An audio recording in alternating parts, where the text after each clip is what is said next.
Thank you for tuning into your Friday evening weathercast. Unfortunately, though, the weather this weekend is going to be a gloomy one. We're going to be dealing with some rain and also some freezing rain at night.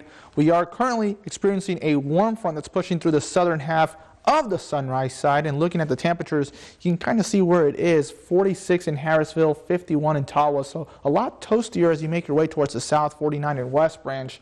Towards the north, though, more cooler, 35 degrees in Rogers City, 36 in Onaway. Looking at those winds, a little bit more out of the north, especially in Rogers City at 6 miles per hour, out of the northwest, 7 in Alpena. A little bit more out of the northeast in Harrisville and Alscoda at 5. And then making your way inland already, 10 in Mayo, out of the southeast. Now looking at the radar, we did deal with some freezing rain late last night and going into the early morning. And now you can see that freezing rain indicated in pink affecting Rogers City, Onaway, and Hillman, and with a little bit of snow trying to mix in with that freezing rain. And then further towards the south, a line of rain. This is gradually going to start pushing its way towards the south through the next couple of hours. So really make sure to slow down on those roads, especially as those temperatures begin to descend closer and closer to the 32-degree mark.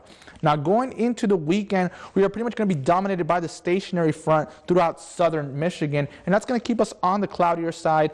Also, going into tomorrow, we are going to see temperatures pretty much hovering in those mid to upper 30s. With those temperatures not moving too much, we're going to have a greater concern of some freezing rain tomorrow and going into the early hours of your Sunday. So just remember to exercise caution, slow down, give yourself extra time, because that ice could be dangerous. Especially, we've already seen some accumulations, already up to 1/10 of an inch of ice so far for today, and we're going to have similar conditions for the next couple of days.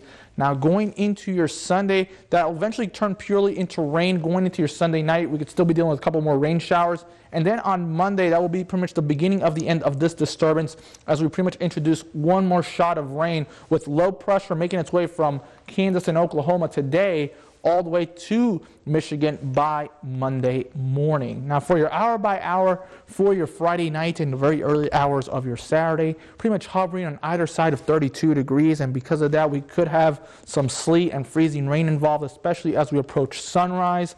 Going into tomorrow with temperatures barely moving at all, the concern for freezing rain is there. Sunset occurs at 7:54 p.m. The good news, though, by the time we get towards your Sunday, it begins to warm up, and temperatures will dramatically climb towards 50 degrees on Monday. And by then, we begin to diminish the rain. Just remember to have that raincoat and that umbrella with you until Monday, and then we begin to nicely improve for the remainder of the work week. Temperatures mild, though, in the afternoons in those mid to upper 40s. Morning lows still a little bit cool in those upper 20s.